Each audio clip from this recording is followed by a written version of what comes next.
Ready in 3, 2, 1.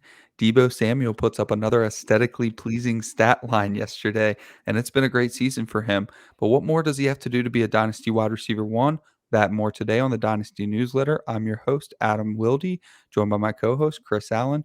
Chris, what's Deebo got to do, man? I don't know. He doesn't have to do much. I think he's been fine on his own, especially for the last couple of seasons. But Hmm. it's not just from a dynasty perspective. We can't just look at the week to week or even just pockets within a season, because that's when we've typically seen him pop up. He hasn't had that sustained production yet. Sure. But we need to factor in what is his external situation going to look like over the next, if not for the rest of this season, because I mean honestly we're not even through half of the season yet, so let's put that into context. But then also looking at what his situation is going to look like forward. I mean, we have legitimate questions about San Francisco's offense as a whole.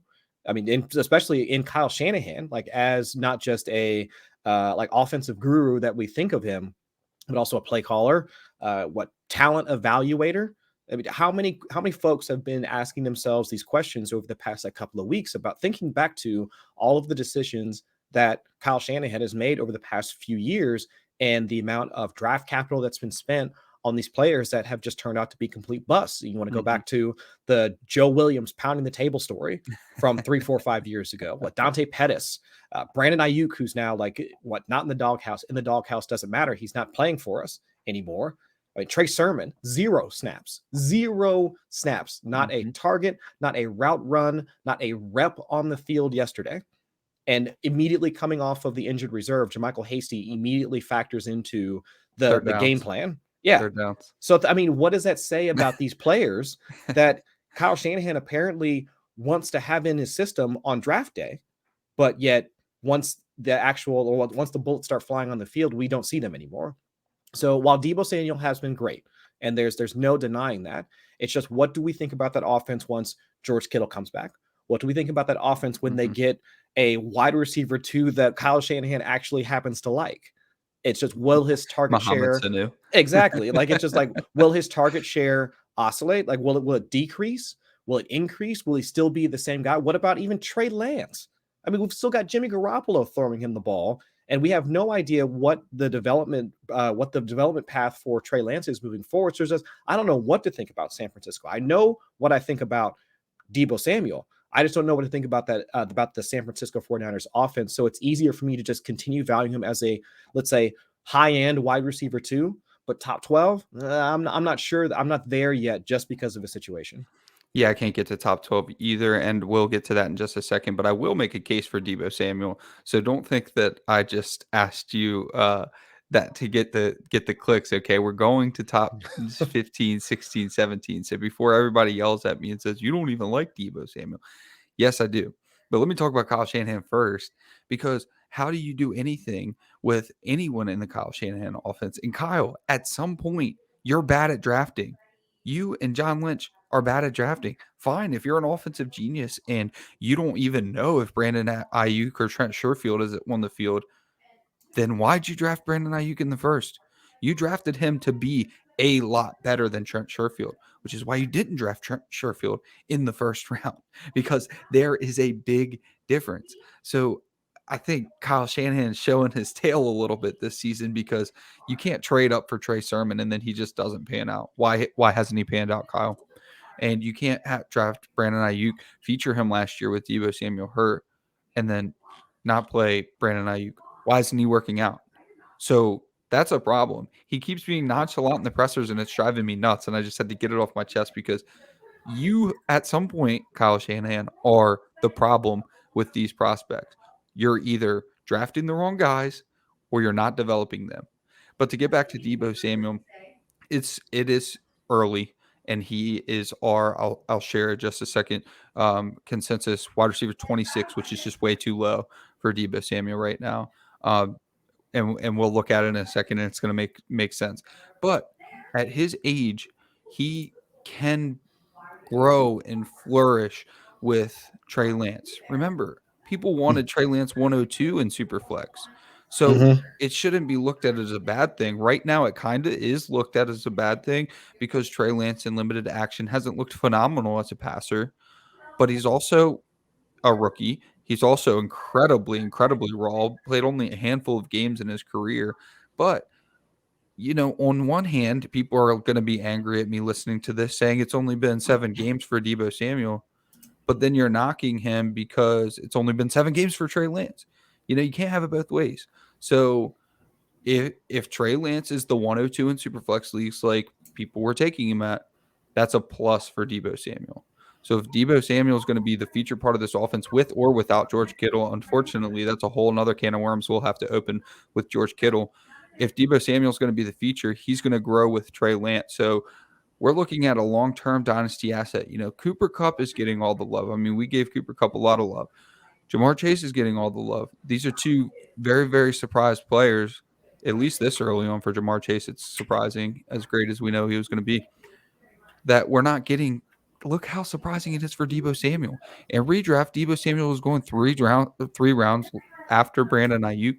So the point of the top 12 conversation is to get the juices flowing. He should definitely be ranked higher than he is at 26. So I'm going to go ahead and show everybody our expert rankings on wide receivers.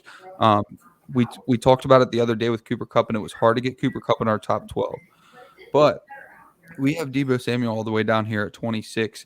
And here's, all the guys. So you've got Jerry Jeudy at wide receiver 20. I'd rather have Deebo Samuel. Got Mike Evans at wide receiver 17. I'd rather have Deebo Samuel. I'd rather have Deebo Samuel than Mike Williams.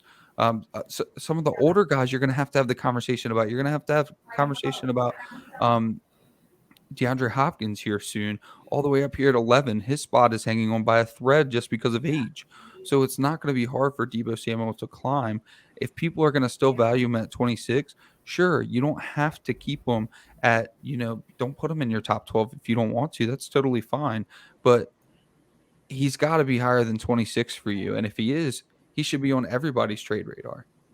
I would say so. I would think that that's a fair point, that he should be on everybody's trade radar, but it's just trying to tell yourself a story about how he winds up becoming more valuable than those guys. Like each of the guys that you just mentioned. So whether it be Jerry Jeudy, who plays alongside an alpha and Cortland Sutton, or even like Mike Evans, who's getting older, but still seeing a decent enough target share on a week-to-week basis, and especially getting those money touches. And he just had 3 touchdowns on Sunday. Right. So it's just like, it's the situations around each of those receivers that winds up making their value more tenable than Deebo Samuel's, because Deebo Samuel, I mean, San Francisco has traditionally been a run first offense. They sat towards the back end of the league, like bottom 5, bottom 6 in terms of pass rate over expectation. And that's just not been this year. I mean, that's been the past few years. Whereas for Tampa Bay now with Tom Brady, they've already vaulted up to top 5 in pass rate over expectation. Same deal for, any of the other guys that we talked about beforehand, like Cooper Kupp with the Rams. They're now top 6, top 7 in pass rate over expectation. So it's an easier sell for a lot of those folks in order to say well, at the very least, the volume is going to be there on a week-to-week basis. I don't have to worry about yards after the catch, which is great to see that from a wide receiver. But it's just, I would also like to be able to see the volume as well. So I can understand why folks would be hesitant to do so. It doesn't change the fact that, or at least the idea that we should want to move for him. It's just the volatility is there more so than the other guys. So I can understand why folks might be hesitant. Sure. And I could copy and paste my concerns for Deebo Samuel with AJ Brown. AJ Brown is much more of an elite player. He's going to be the wide receiver 1 in his offense for a while, so that's totally fine. Not making the point to rank Deebo higher, but again, the whole point of this segment for me is we need to get Deebo Samuel up higher. So you have those concerns for AJ Brown, Deebo Samuel. Having those concerns could be 15, 14, 13.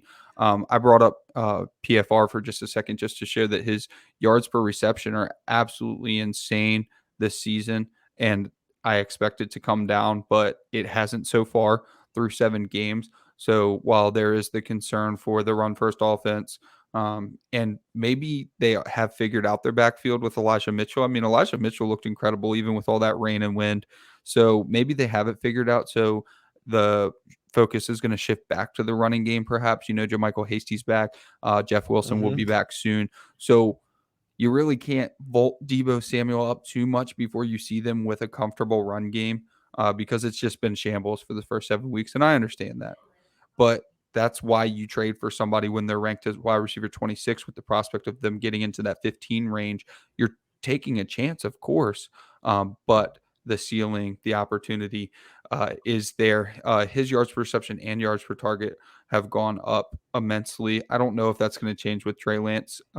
It's probably so. He's had an insane game with Trey Lance and an insane game with Jimmy Garoppolo. So I don't know if it's a Garoppolo thing or a Trey Lance thing. I guess my parting point is that we've been so excited for Trey Lance, so much so that he vaulted over Justin Fields. Zach Wilson wasn't even consideration over Trey Lance in drafts. So that's a plus. We have to assume that Trey Lance is going to get it done as a passer. So if you're listening to us today, then that means that you know that we're coming from the Football Guys email list. We pluck all the news from Joe Bryant, from Cecil Lammey, from Sigmund Bloom. And if it's got a dynasty lens, we bring it over to the show. We discuss it and we try to break it down. So Deebo Samuel has a big game. We try to discuss what could that mean for dynasty. Something we're about to discuss is the Bengals. The Bengals have put it together with their big game over the Ravens. Are we looking at any of these Bengal players as trade targets? And I mean, Jamar Chase has to be the wide receiver 1, right? I Come on. I don't want to say yes because as a bias, I don't want to sound like the biased Bengals fan at this point. I mean, wide receiver. I don't even want to hear arguments anymore because look, we've talked about Jamar Chase like 67 times this season, and every time we're like, at least I'm like, I want him to be my wide receiver 1. Last time we talked about it, I was like, all right, he's my wide receiver 2 behind Justin Jefferson. Watching that game, I'm just like, I'm not doing it anymore. I'm not doing this. He's the wide receiver 1. I don't care. All right. I mean, if you don't care, I'm still going to be cautiously optimistic about my team and about the number one player that they drafted this past season. So, like, I get it. I would say that the one thing that I want to see more out of that offense, though, is more consistent drives. Like they've had the explosive plays, like obviously, because Chase is living off of like those deep touchdown passes, like where. I mean, you can see that additional gear that Jamar Chase, like, I don't even think he really showed that at LSU. But also, like, some of the did not. Right. So it's like, I'm happy to see all of that. Like, do not get me wrong, but I would like to see just more consistency on like during the early parts of games, like early down in distance, they're capable of getting themselves into more manageable second, third downs. And then afterwards, like, you know, on top of all the explosive plays, like that would be great to see because outside of all that, it's just, if you wind up finding yourselves, if they wind up finding themselves like in a rut or like finding themselves like 2 scores behind or something along those lines, can they at least put together enough of an offense in order to move themselves into a position to continue winning? So it's just, I'm happy for all of it. And of course, the stat that I saw actually earlier today, retweeted by Robert Mays, go ahead and check that out on his timeline, is that Jamar Chase has, it's the highest ADOT and also like the highest like yards after catch or something like that as well. So it's like, how is that possible? Yep. Like, how does that make any sense for a wide receiver to be number 1 in both of those metrics? Because we were talking about Deebo Samuel earlier about like that yards after catch ability that he has. And that's been electric, like watching him just take some of those intermediate throws to the house. But how can Jamar Chase be living off of deep touchdowns, the things that we would attribute to just those receivers like Deshaun Jackson and so on and so forth, but also have the yards after catch ability as well? It's just ridiculous to think about. I don't even think Justin Jefferson, since a lot of folks talk about his rookie season, like he was living off of the deeper throws, but he didn't have the same yards after catch ability. So it's just nothing I can remember seeing in my time being a fantasy analyst. So it's just to see it happen to to my team with this, it's just, I don't know. That's why I'm saying, like, I understand, but at the same time, I just want to be cautiously optimistic about where things go for the Cincinnati Bengals for the rest of the season. Look, like 5 weeks ago, I remember my rant on Jamar Chase, and I was saying, you know, they were on the same team, so technically it's not that crazy. And then I followed that up by saying, I know that people are going to be angry in the comments. Now he's not only better than probably going to be better than Jamar Chase's, Justin Jefferson's first season, best rookie season ever. He's already beaten all the records for 7 games. He's already beaten Randy Moss's records. So while I thought I was being slightly hot takey, I don't like to go too far on that end, but while I was being slightly hot takey by saying, Mhm. hey, he should technically be better than Justin Jefferson, I never ever would have guessed that he would technically be better than every wide receiver ever in his Yeah. rookie season. But I understand as a Bengals fan not wanting 7 to weeks. It's only been fully 7 weeks. Let's just caveat all of look, that. when 7 you weeks. break every record for 7 weeks, I'm gonna go ahead and say that it's probably gonna continue. But his running mate T. Higgins got 7 catches. That's really good to see. It's been, the Jamar Chase show all this season so far. So it's really nice to see T. Higgins not only getting the catches, but getting healthy, it seems. So T. Higgins looks good as well. I don't think that his dynasty value took really a hit. So what I wanted to do is convert this into a little like kind of buy segment because clearly the Bengals are starting to fall in on all cylinders. We all expected that it was going to be a little slow to start with, as Joe Burrow goes, the team goes, and he seems to be back moving around. So assuming you can't buy Jamar Chase and assuming that T. Higgins' value has not really taken a hit enough for you to say he's a buy low, is there Mhm. somebody else on this team that you're interested in buying right now? I mean, other than if you are in like tight end premium leagues, if you want to grab CJ CJ Uzama, Uzama. because Yes. he's been the beneficiary, like outside of T and Chase being the Hmm. one that's like running more of those routes, getting more of that volume that we had expected Tyler Hmm. Boyd to get. So he would be one of those guys that if you honestly, that might be a good sell window for a guy like him as well, because like Sure. tight end value can, I mean, that can be just as volatile as anything else, like when Yeah. it comes to fantasy football. See Robert So Tunyon. exactly. So it's like if you want to capitalize on something like that with the idea that we can expect some of that volume to go back to Tyler Boyd at some point during the season, okay, fine. I can see that as well. So it's just like one of those things where if we're seeing Cincinnati's passing volume slightly tick up on a week to week basis. I mean, their Hmm. pass rate over expectation has slowly come up like since week 1, week 2, and we just thought they were going to be Yeah, we were a run scared. heavy team. Yeah, Exactly. that was So it's scary. like if that volume or if that passing pie is going to get a little bit larger, then folks like Tyler Boyd can eat a little bit as well as like the rest of the pass catchers that we talked about. Uzama, even Mixon also like mixing in on the passing down work as well. So it's just like all those things can wind up clicking. Just so yeah, but I agree with buying some of those like the ancillary pass catchers, but at the same time, a guy like Uzama would be a good sell candidate. Yeah, CJ was I'm only 28 years old. I was looking at the same thing. I could see selling on the touchdowns, but it's also a fine buy opportunity. He's not going to garner you much value and he's not going to cost much value. So, Mm-hmm. in those tight end premium leagues, absolutely, or especially in those two tight end leagues, my idea is Tyler Boyd. He's still getting a sizable target opportunity in relation to the rest of the league. I understand that his market share is third on the team, and he's really coming close to CJ Uzama. However, he's getting enough targets to be viable in reference to other options in wide receivers around his value in Dynasty. However, he is falling to the bottom of the tier that he's in Dynasty, and actually, he's probably fallen a couple tiers in Dynasty. He his dissension kind of makes me feel like Robbie Anderson in a way, Mm-hmm. where it's that they're good, that they're getting opportunities, but you will not pay anything for them. So, with that being said, trying to acquire Tyler Boyd is an all-time low right now. And when the touchdowns hit, because they will, he's going to set up for a huge sell opportunity if you wanted to do some sort of quick flip like that. Because as you mentioned, Cincinnati's offense is on an uptick, and it's been a slow uptick. And it was Mm-hmm. worrying for 2 to 3 to 4 weeks, seeing the team that we thought that would be top 3 in neutral passing rate was at one point 32nd, I believe, 31st. They were dead last. I think through like the first like couple of weeks of the season, they were dead last in pass rate over expectation. And sure, maybe that's when the buying opportunity should have been. Maybe we should have known impossible for them to stay at dead last in neutral passing.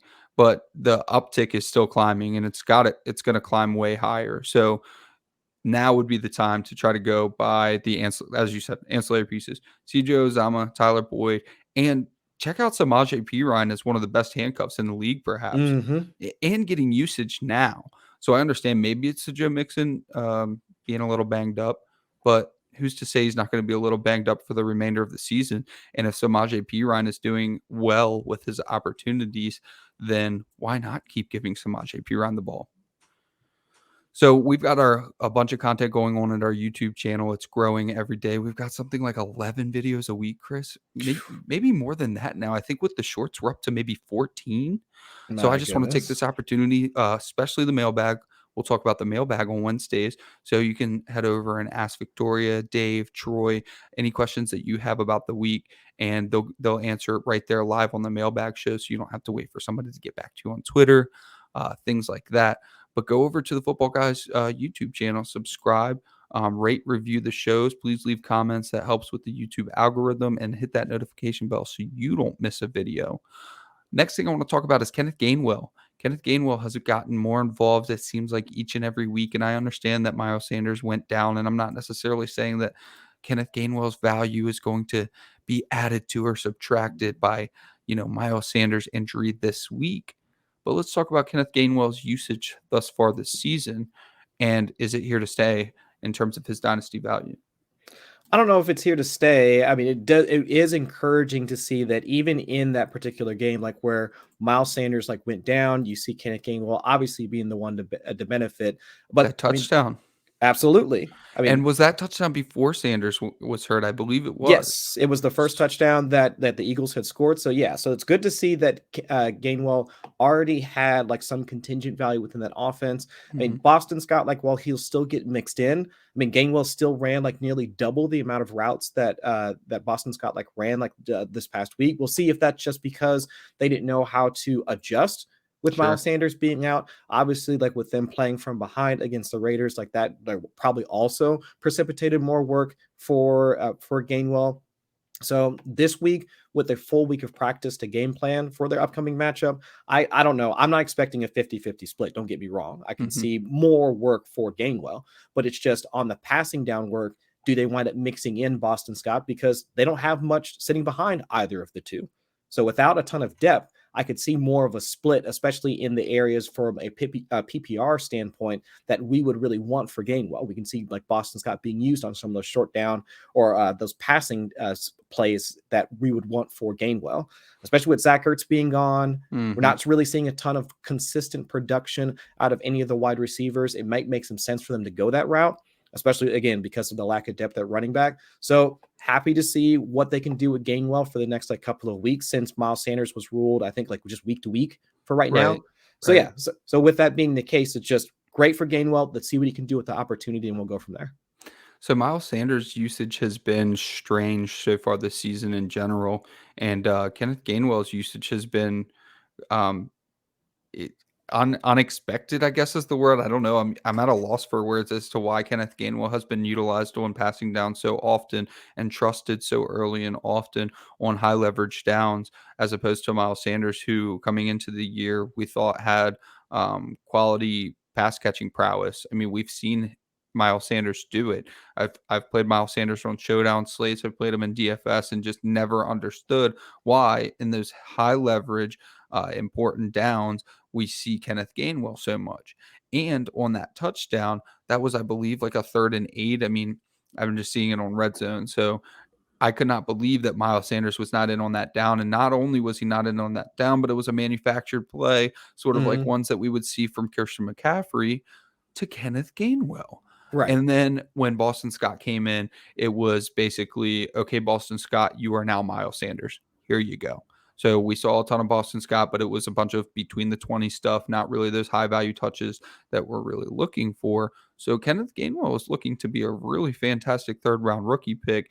And you might be able to, if you attest to the fact that this usage is not here to stay, I believe that you could get a late second to a contender for Kenneth Gainwell, and that is absolutely profit. People were taking him in the 3rd, sometimes 4th.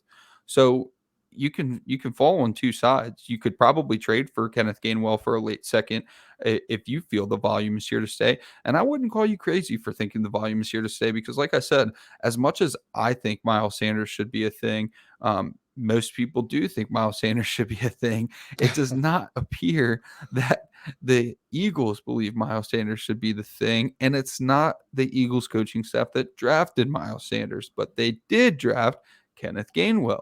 Mhm. So they don't care that Miles Sanders was a second-round pick, and it shows. It shows because Miles Sanders has basically turned into Boston Scott. So there was not a big difference in the offense when Miles Sanders went down and Boston Scott came in. You couldn't tell. So Kenneth Gainwell may be like Antonio Gibson last year, for example. And Mhm. if Miles Sanders not getting used in the regular season, not going to be hard to see him not on the team next year either. So I could definitely see falling both on both sides of the coin, but I would be taking action with Kenny Gainwell, either trading him if you drafted him in the third or fourth for something like a second, or maybe Mhm. another piece that you feel more confident in, or trade for Kenny Gainwell, because I know it doesn't make sense, but the writing is on the wall for Kenny Gainwell to have a big role now and going forward. I think that makes some sense, like from a process standpoint, to see what sort of value you can get for him. So yeah, I won't push back on that. Sure. And the last thing we wanted to discuss is somebody that I've been a huge fan of this entire season is Hunter Henry. So, Chris, is Hunter Henry on your dynasty radar? Absolutely. He should have been beforehand, to be Should have quite been. Yep, honest. absolutely. Right. I mean, even with him switching teams, I understand that. But even when he was still in LA, I mean, he still had like a decent amount of volume. Like, even though it was, I mean, it was Phil Rivers like throwing him the ball, but still the volume was there. And Hmm. even with I mean, coming in and having to work with Mac Jones, we've seen him get the consistent production over Johnny Smith. Now that's starting to swing back towards Johnny Smith, at least from a routes run perspective. The targets are also starting to tick up for Johnny Smith, but the money touches, the things that really, I mean, separate like tight ends from a fantasy football perspective from everybody else. If you get a touchdown, you're probably going to be a tight end one on the season. I mean, really, Yeah, that's all it sure. takes. So Right, with Hunter right. Henry, scoring once over the past like 3 weeks, I I think think either 3 or he's had 4. like Yep. three straight touchdowns over the past like Yep. 3 weeks. So I mean, he has to at least be in the top 12 production for just this season. Hmm. And if that's going to continue, I mean, we see Mac Jones starting to get better. We see that whole Absolutely. offense starting to be more productive. Hunter Henry should be on your radar. Absolutely. And I'm happy to see Nelson Aguilar coming on as well. He seems to be coming along as their wide receiver one. Jacoby Myers is getting more volume, but it's nice to see Nelson Aguilar coming around. But back to Hunter Henry, this is someone who falls under the category or into the bucket of good players that are good. We so often see good players just fall off the radar due to injury, due to switching teams, of course.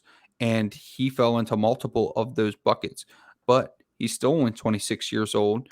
He's very, very athletic, and somebody who, when he was with the Chargers, was just think about Dallas Goedert. Hunter Henry was always blocked by someone, right? And Mm-hmm. now it seemed like he was going to be blocked by Jonnu Smith.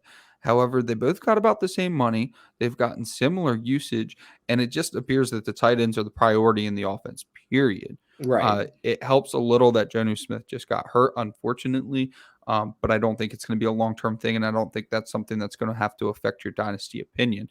As a matter of fact, it might be better to wait till Jonnu Smith comes back healthy and try to trade for Hunter Henry, because it doesn't help much for me to tell you to try to trade for Hunter Henry now that he's caught a touchdown in 3 weeks in a row. But he could very easily go the next 3 weeks without catching a touchdown and be just as valuable. So with that being said, I think Hunter Henry should definitely be on your dynasty radar. Mm-hmm. Um, with that, do you have anything else to add for this week, Chris?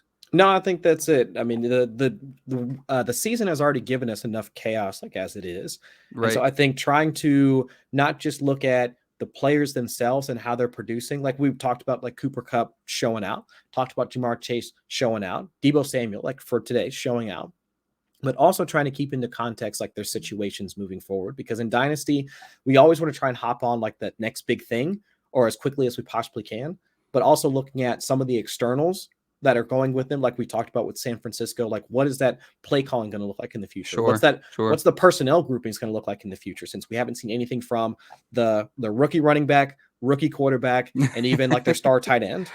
So it's just like, trying to keep all this stuff in context before just going all in on a player. It's probably going to help you at least make more optimal decisions versus trying to put yourself in a hole, if not towards the end of this year, but next year. Absolutely. And speaking of optimal decisions, check out League Dominator app. It is not too late to turn around your season. So go over to your iOS or Android and look for the League Dominator app by Footballguys. You'll get a ton of great content from our website, as well as some tools to help you with your lineups, help you with your waivers and things like that. So, Footballguys, save time, worry less, win more. And with that, we will catch y'all next time. Peace.